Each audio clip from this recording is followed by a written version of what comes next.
Shpeshherë në ka ra me dëgju që burrat shpenzojnë për nevoja e gratë shpenzojnë për lukse. A janë këto thënie të vërteta apo thjesht janë vetëm fjalë? Në anën tjetër, nëse bëjmë një analizë, nëse ndalemi te kputucët, burrat shpenzojnë për kputuc shumë më pak se sa shpenzojnë gratë. Ata i blejnë 2 palë kputuc edhe i përdorin për secilin rast, ndërsa gratë i kanë më së paku 10 palë kputuc. Kjo blerje a buron tek burrat prej dëshirës për kursim, e tek gratë prej dëshirës për shpenzim, apo është thjesht çështje natyrshmërisë? Blerja e kputucëve të shumta nga gratë nuk buron nga dëshira për shpenzim, por nga nevoja për me i përshtat kputucët me rrobat, me rastin edhe me rolin e cilin ajo gjendet gjatë asaj dite.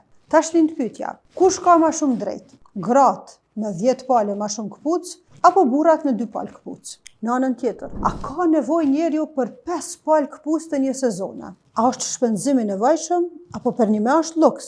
Po burrat që i mbajnë vetëm 2 palë kputuc, a i bëjnë për të kursyer? A i bëjnë për shkak të përgjegjësisë që ndjejnë karshi familjes? A i bëjnë sepse dojnë me pas rezerva në shtëpi edhe mendojnë të panevojshme me i pas më shumë se 2 palë kputuc? Dikush mundet me më thonë që nuk kam të drejtë për këto që po e them. Po t'i hedhim një sy dyqaneve të kputucëve. Në secilin dyqan mundesh me i pa 100 e më shumë palë kputuc për gra, e 20 mas shumë të 30 palë kputuc për burra. E krejt kjo ndodh për shkak të kërkesës së madhe prej grave që kanë për kputuc. Krejt këtë analizë të dashur shikues, që nështë do këtë banalitet, e bëra për me thonë që burrat përballen me padrejtësi në këtë aspekt. E jo, a mendoni që është me të vërtet padrejtësi, apo është çështje e natyrshmërisë? Në fund, mos i ngarkoni dollapat as me shumë kputuc e as me shumë rroba.